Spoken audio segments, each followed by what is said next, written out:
আজকের আমি করব কুমড়ো শাক আলু দিয়ে পাতলা মাছের ঝোল।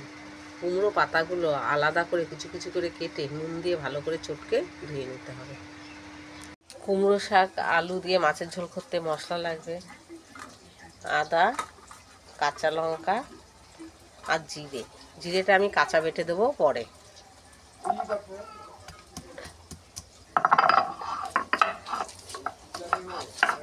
যারা মনে করেন যে জিরে কাঁচা খাবেন না তারা ভেজে দেবেন। মশলা বাটা রেডি। কড়াই গরম হয়ে গেছে, পরিমাণ মতন তেল দিয়ে মাছটা ভেজে নেব।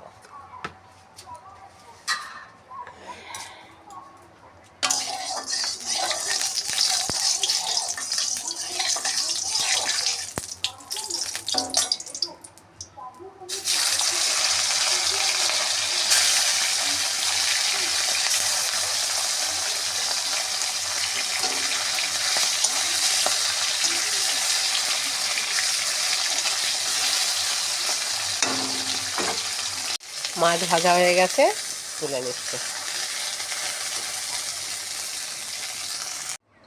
কড়াই গরম হয়ে গেছে, পরিমাণ মতন তেল দেওয়া হয়েছে। কুমড়ো শাক আলু দিয়ে মাছের ঝোল করতে ফোড়ন দেব কালো জিরে। আলুগুলো দিয়ে দিলাম।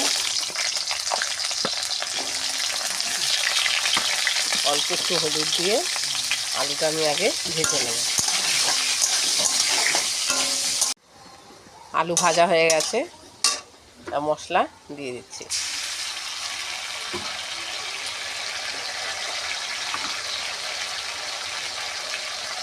পরিমাণ মতন হলুদ দেব।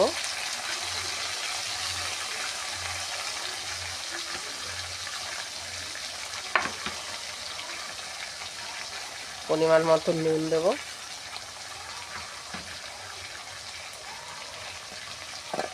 ডাঁটা আর শাকগুলো দিয়ে দেবো। দিয়ে ভালো করে কষিয়ে জল দেব।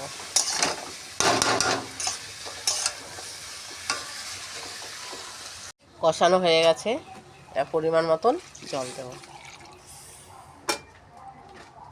যেমন ঝোল খাবেন তেমন জল দেবেন।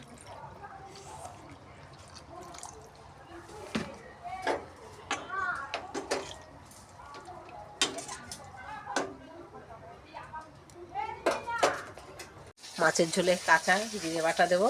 জিরেটা বেটে নিচ্ছি। কাঁচা জিরে বাটা রেডি।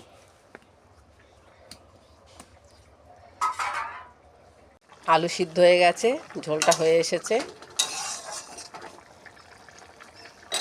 এবার মাছগুলো দিয়ে দেব। মাছ দিয়ে বেশি ফোটাবেন না, অল্প ফুটিয়ে নামিয়ে নেবেন। এর সঙ্গে আমি কাঁচা জিরে বাটাটাও দিয়ে দেবো। কাঁচা জিরে বাটা দিয়ে দিলাম।